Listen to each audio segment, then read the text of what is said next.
So most Muslims have this thought that, probably they are going to Jahannam, and most likely they're not going to be forgiven, and probably they are a hypocrite, or probably their tawbah is not good enough, or probably their istighfar is not good enough, and all of this, like, or their salah won't be accepted, or their dua won't be accepted, or their intentions aren't pure enough, and there's a constant like negative. To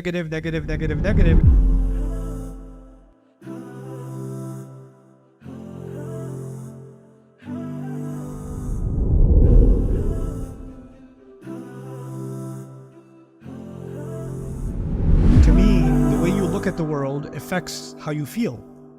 The way you think about your life affects it affects your emotions, right? So the spiritual core that Muslims have does in fact impact us. But the problem, I will tell you, with Islam, as most Muslims think of Islam and mental health, the problem that I see is most of us have a very skewed picture of what Islam actually says about most things.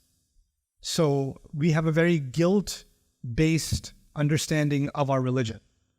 So most Muslims have this thought that, probably they are going to Jahannam, and most likely they're not going to be forgiven, and probably they are a hypocrite, or probably their tawbah is not good enough, or probably their istighfar is not good enough, and all of this, like, or their salah won't be accepted, or their dua won't be accepted, or their intentions aren't pure enough, and there's a constant like negative, and then when you have too much negativity to every action, there's equal but opposite reaction. Then you have an exhaustive positivity, overwhelming positivity. Don't worry about it, Allah will forgive everything.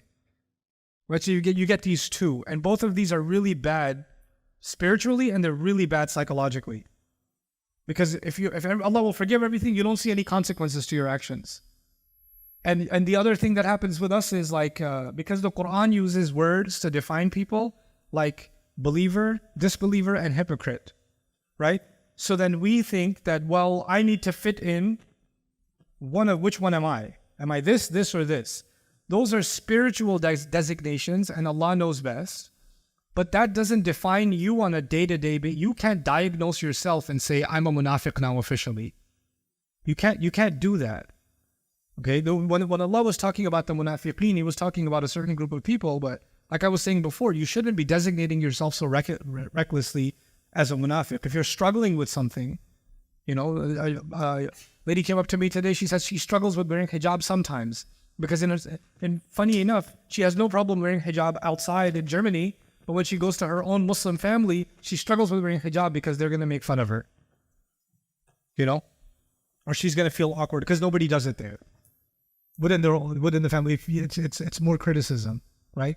Does that make me a munafiq? No, I don't believe it makes you a hypocrite. It just makes you someone has a lot of fear of family members, and you're really afraid of their judgment and their opinions and their comments and the way they see you. A lot of that has a very heavy bearing on you. Maybe you need to shed some of that burden and cleanse that burden off of you. And that might take a little while. But then you'll feel more free. It's not even just about wearing hijab. You're living in a prison because other people are burdening you. And Allah does remove some of those burdens from us, doesn't it? But therapy without any spiritual component can also be really problematic. It can be, because, therapy says you just need to, your culture, there's a lot of, authority in your culture, and you have to be your own person. And then you go home and your mom says, hey, can you help with the dishes? No, actually, I have to be my own person. And you're trying to, come on. So some of this stuff that's being talked about in the name of mental health is also extreme, and it's against our values. And I think it's problematic. So a good therapist will actually be mindful of the Islamic perspective when they engage in therapy. And I think every community should have a number of well-qualified Muslim therapists. And if you don't see them in this community, you should be investing in them and pushing some of these brilliant young men and women to pursue those degrees. I highly recommend the Cambridge Muslim College, or is it Cambridge Islamic College? I always mess those up. But Cambridge Islamic College with Professor Abdullah Rothman. The Islamic Psychology program. It's a really good program. Inshallah, if you guys can, if some of you can afford to do that and go there. I think it'll be a benefit to the community. I hope you guys enjoyed that video clip. My team and I have been working tirelessly to try to create as many resources for Muslims to give them first steps in understanding the Quran, all the way to the point where they can have a deep, profound understanding of the Quran. We are students of the Quran ourselves, and we want you to be students of the Quran alongside us. Join us for this journey on bayyinatv.com, where thousands of hours of work have already been put in.